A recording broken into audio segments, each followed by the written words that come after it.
quite a few things to cover. I'll just kind of start wading through things. The aggravated assaults, we had a lot of people that were threatened with knives, a couple of guns. The ones that had injuries, I'll kind of cover those. We had arrests that were made. The first one was outside Tommy Jack's. This was Sunday morning, about 2 a.m.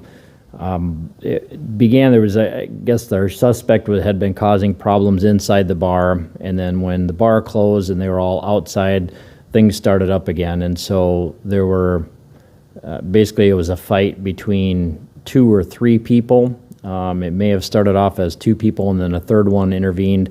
And sometime during that fight, the suspect ended up pulling out a pocket knife and swung that and stabbed the other 2 guys. The suspect ended up leaving. He was found just a short distance away. The one victim had what was described as potentially life-threatening injuries. He had stab wounds to his shoulder and torso. The other victim had stab wounds to his head. Those were described as non-life-threatening injuries. The suspect was arrested for 2 counts of aggravated assault. And I'll give you his name. Last is Tolk, T-O-L-K. First is Nicholas, N-I-C-H-O-L-A-S. Middle is James, J-A-M-E-S. And he's 25 from Sioux Falls.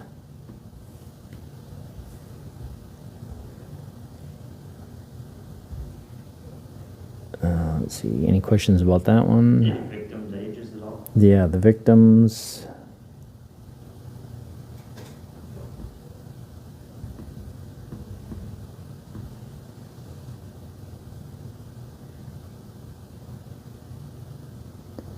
So the first victim, his age, he's from Sioux Falls, and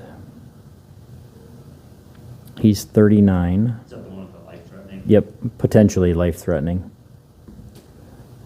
And the other one is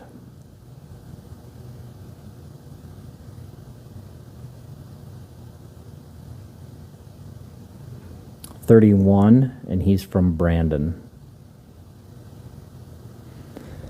Did you say how long the pocket knife was at all? It just said it was a pocket knife, yeah. And don't know how big the injuries were. What's that? How big the injuries were to the guys? How many? Never mind. Okay, yeah, because the one victim had the shoulder and torso, and the other one had wounds to his head. That was the one that was not life-threatening. The head wounds were non-life-threatening wounds. That's what I Yep. got confused. Great. Okay. Let's see. We've got a guy that walked into a gas station. This was Saturday morning at Russell and Kiwanis, and he ended up. The clerk was talking to him. Thought he might have tried to been shoplifting something, and when she said something to him, he made the comment that he had a gun and he was going to pull it out and shoot her. No gun was displayed, and then he ended up leaving. We found him, again, nearby.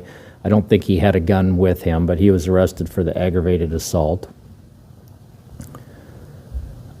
Let's see, the other aggravated assault where we had injuries and an arrest. This was Saturday. It is just before 5 a.m. We had a couple of guys that were in a car that know each other, and there was an argument that happened between the 2 of them. At some point in time, the driver ended up pulling out a knife and started stabbing the victim, who was the passenger in the car. He had quite a few wounds, and then they stopped for a red light, and the passenger jumped out of the car. The driver then left. The passenger was able to get a ride to the hospital, and then we ended up finding the suspect near 18th and Summit, and he was arrested for the 1 count of aggravated assault domestic. The wounds, let me see if it says here. I don't think it was anything life-threatening, but let me just look here. Oh, I guess, I'm sorry, he did get a ride to the hospital by ambulance.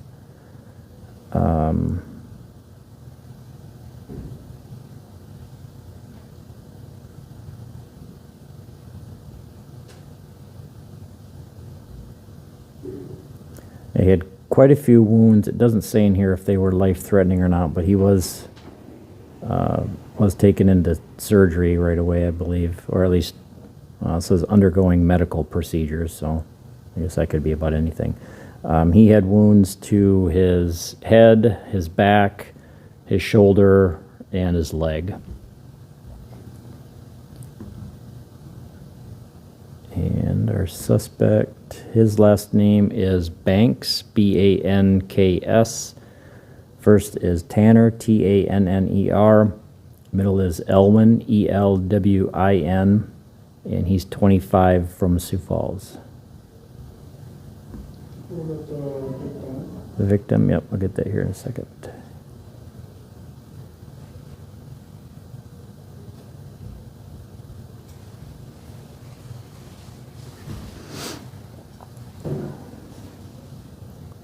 And they stopped near, they were on 12th Street. It was near I-29 is where they stopped. That's where the passenger jumped out. The passenger, his last name is Cooper, C-O-O-P.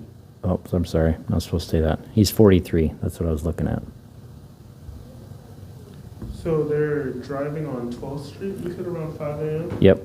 They were driving on 12th Street, and then they stopped. It was obviously, well, while they were driving is when the argument took place, and then the suspect pulled out the knife and started stabbing the victim, so there was a struggle between the two of them at that point. They stopped at a red light. That was on 12th Street at I-29. The victim got out, and the driver left. The suspect drove away. Is it a fight between drugs, or do we not know what the reason? A relationship. So you had mentioned 18th and Summit before. That's where the suspect was found. Okay, he was found. Yep. 18th and Summit and taken to the hospital via ambulance? The victim was taken to the hospital by ambulance. Okay. And Was then he found just as a traffic stop or just parked there? the officers saw him driving in the area. Gotcha.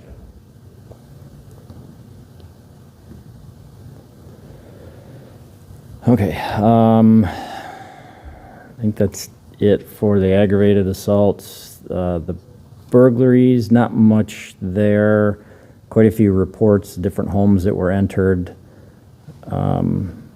We did have one. It was a woman that was about 11:30 at night on Friday.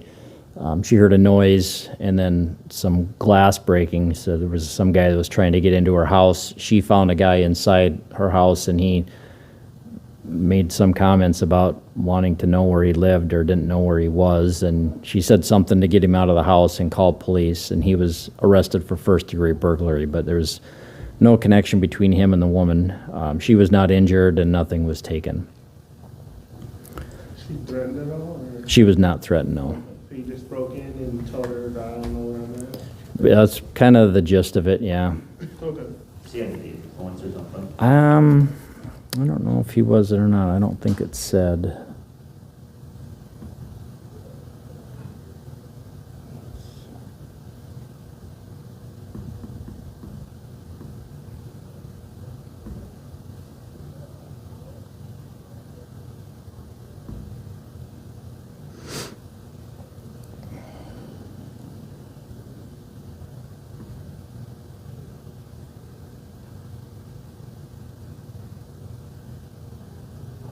Looks like he had been drinking. I don't know if that played a part in that or not. Let's see. Counterfeiting, that was a fake 100 that was passed. No arrests on that. The disorderly subjects, most of those are trespassings. The only thing that was a little out of the ordinary was this was early Sunday morning, about 7 a.m. We had some people that live in the 1000 block of South 3rd Avenue found some flyers that were basically a to join the KKK.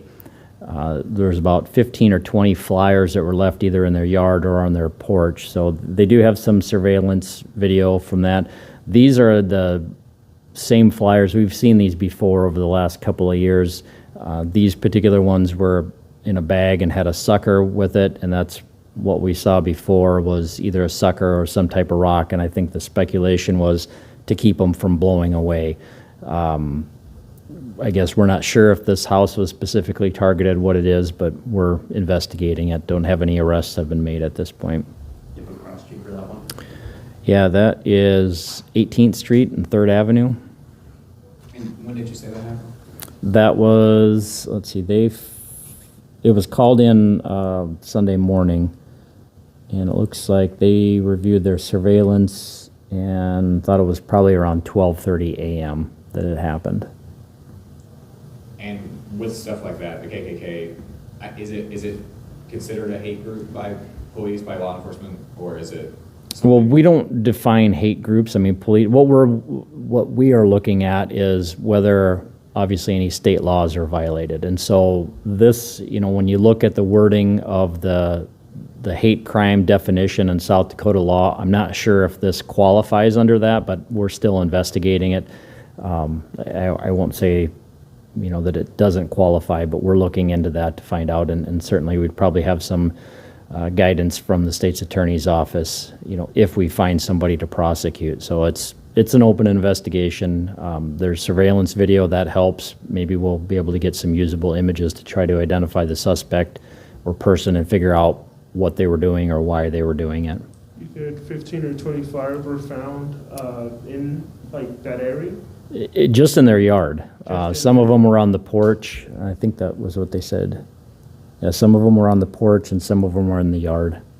And they were in a bag, or just had somebody sitting on top of them? No, each flyer is in its own bag. And I know it's probably been about 3 or 4 years ago.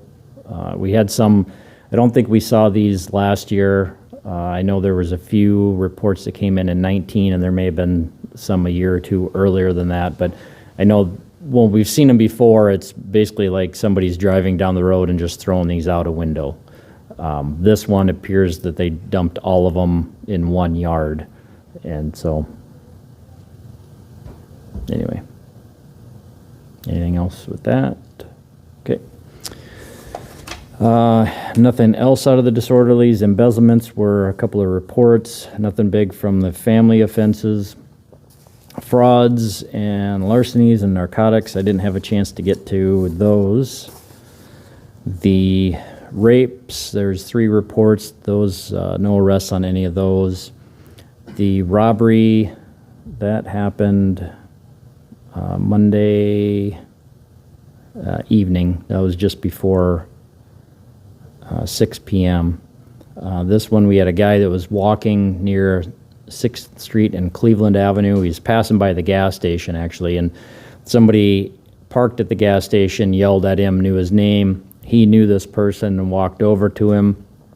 The guy that yelled the name that was in the vehicle is actually our suspect. He pulled out a knife and wanted money from the victim. The victim didn't have anything. The suspect actually checked his pockets and then let the victim go. So that one they were able to get a description of the vehicle and a license plate number, and so we had officers that stopped that car. It was not too far away, actually, when they found it. And the driver was arrested for robbery.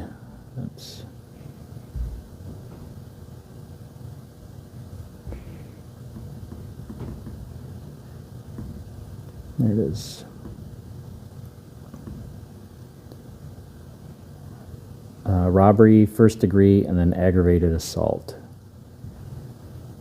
The victim was not injured at all.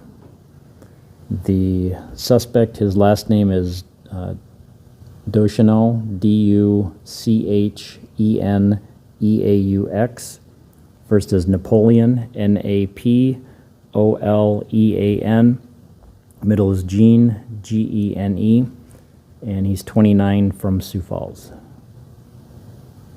And the victim,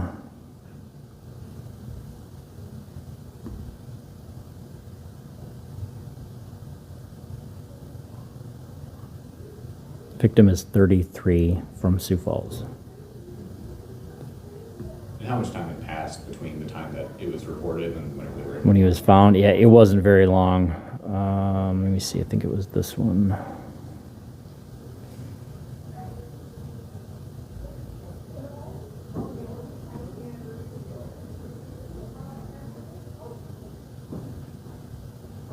Yeah, it was, we actually had officers that they were going to the scene and then they saw the vehicle, just based off the descriptions the victim was able to give. So they saw that as it was driving away. And it was, I don't know, not too terribly far away, but a few blocks away from there. And the sex offenses had one that we made an arrest on. They really want in here. So this was Sunday morning, about 3:15 a.m. was when we had the call. This was at a motel on the 5100 block of North Cliff Avenue. Our victim is 22. She was inside a room at the motel with a whole bunch of other people, and at some point in time, everybody else left, and she was left inside with a guy who is our suspect. The victim was pretty intoxicated, and the guy ended up, he was trying to take her clothes off, and she kept telling him no and was kind of able to fight him off. There was a large fight that happened. I'm not sure if that was directly related to this, but once the officers got there and sorted it out, the victim had said that this guy had tried to get her clothes off. He was arrested for sexual contact. Sexual contact with the victim incapable of consenting. And his last name is Erdman, E-R-D-M-A-N. First is Jared, J-A-R-E-D. Middle is Justin, J-U-S-T-I-N. And he's 44 from Elk River, Minnesota. The victim didn't know the suspect. There wasn't any connection between the two of them.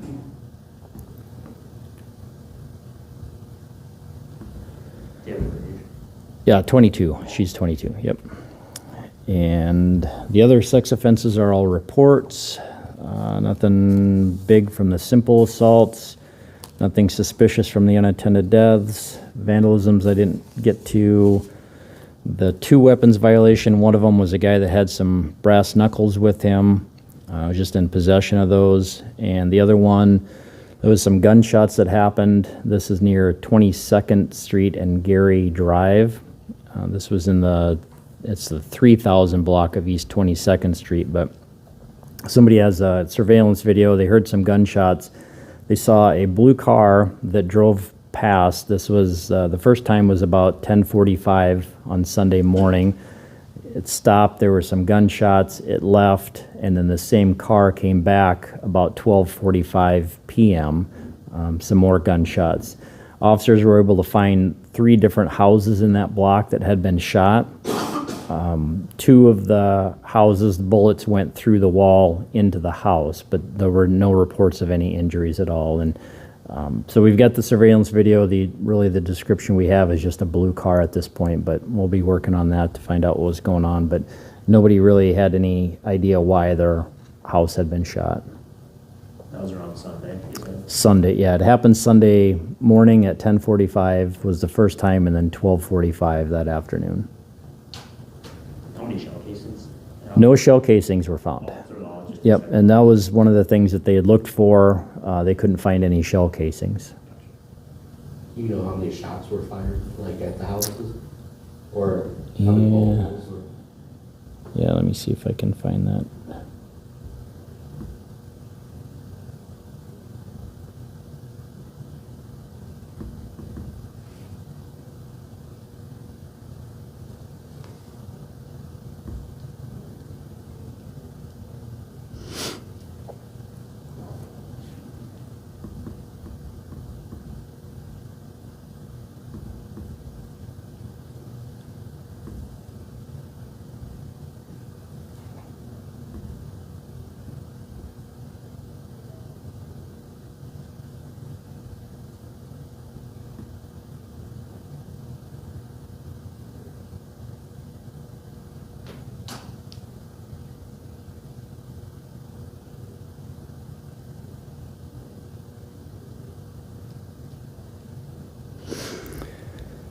Let's see.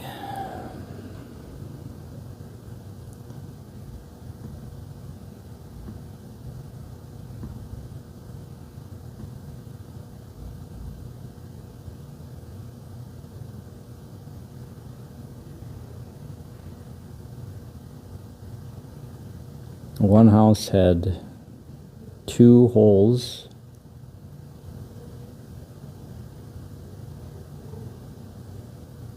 The next one,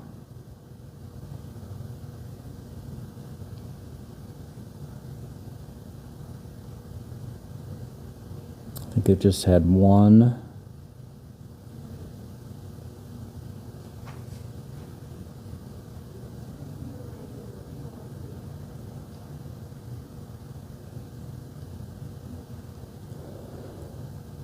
I don't see here on the third one.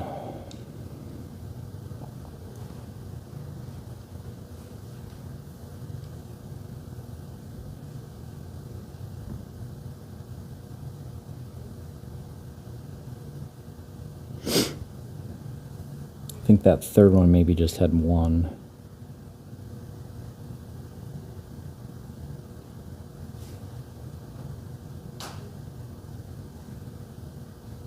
I think that's what we have.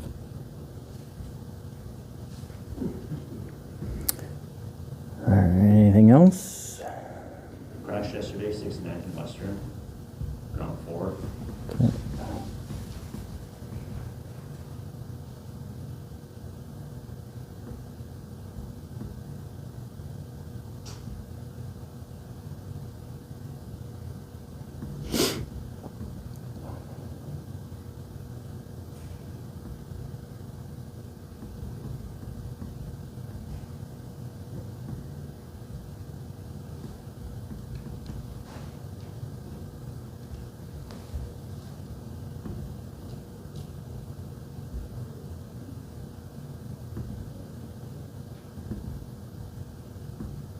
4 p.m., right? Yeah, around 4.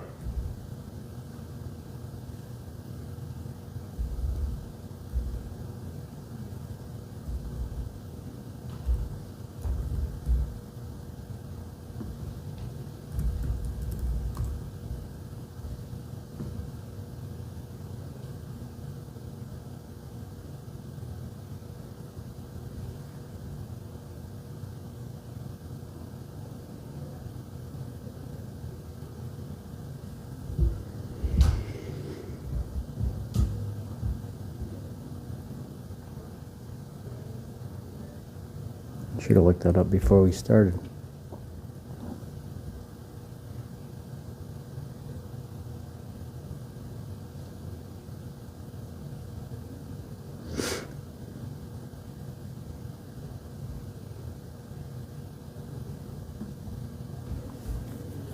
It just doesn't like to search anymore.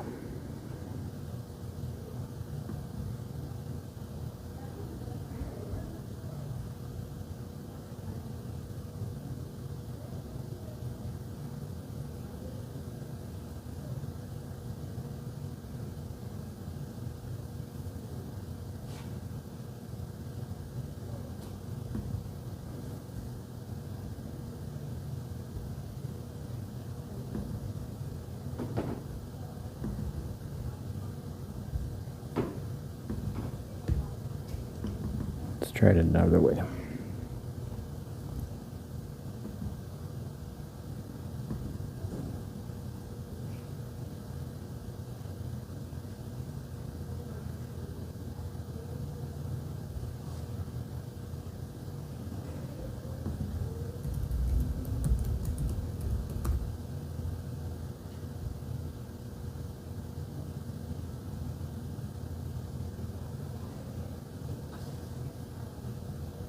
Sorry. Riveting live TV.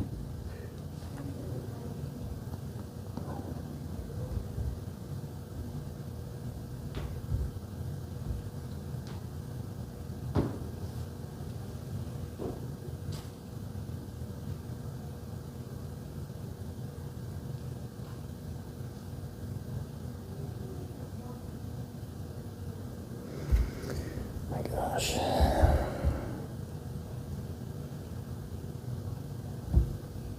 car versus motorcycle.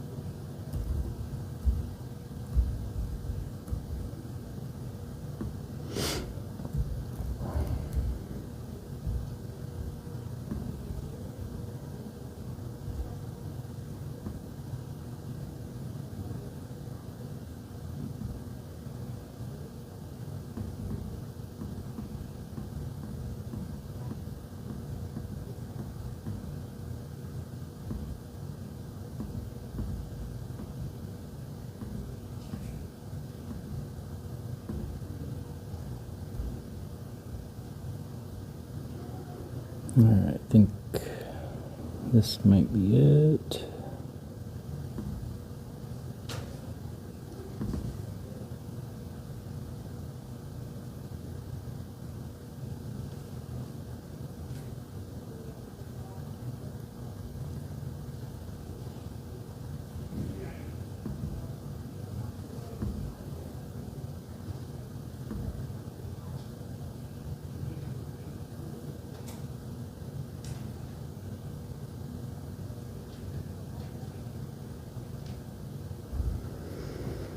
Okay.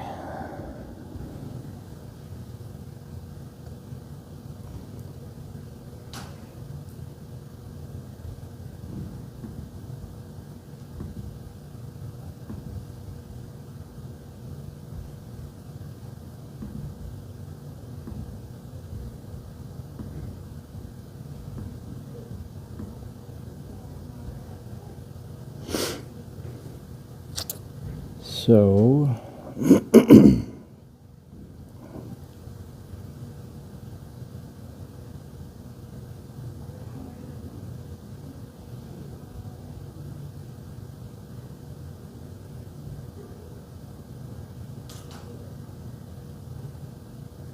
so basically, we had a vehicle and then a motorcycle that were going, both driving on 69th Street. They entered the intersection at the same time. The car was trying to make a turn and basically turned in front of the motorcycle. Let's see.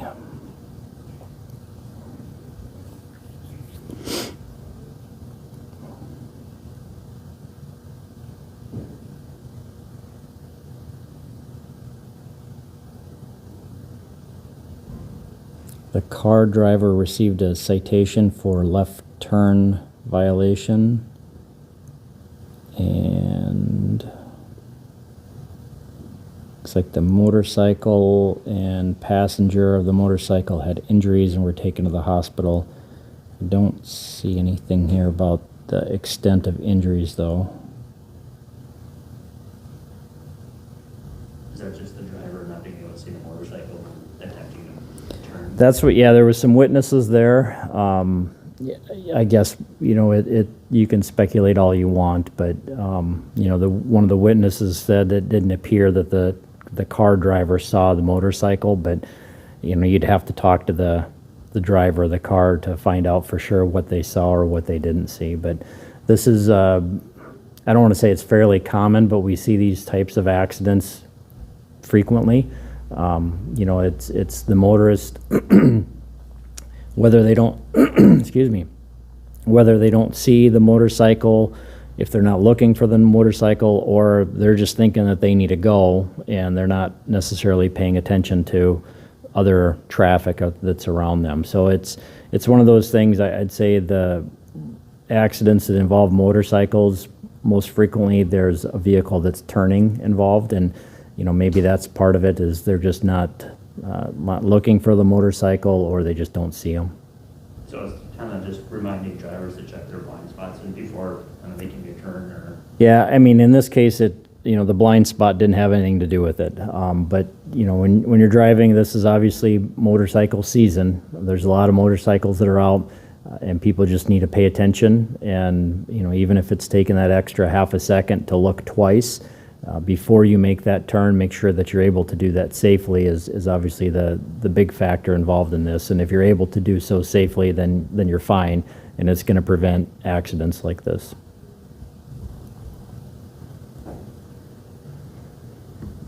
Anything else? Okay, sorry it took so long to get that. Thanks.